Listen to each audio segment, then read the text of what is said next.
Hey everyone, in this video I'll show you how to appear online and stay active on BandLab so friends and followers know you are available. First of all, open the BandLab application on your phone or log into the desktop.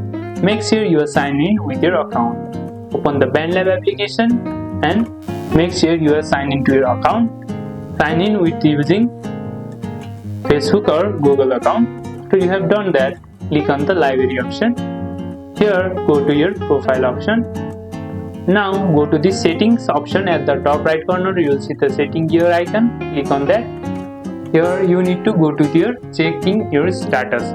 BandLab automatically shows your online status when the app is active. To make sure it's visible, go to the setting and go to the privacy option.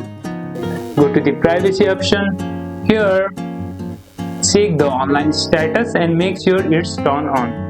You can turn on the private account, or you can ignore mode, or you can chat with the follower, you can invite, or you'll see the block account. Your status will now show online when you are using BandLab, browsing projects, recording or interacting with followers. You can also updates or comments to let people know you are active, and that's it.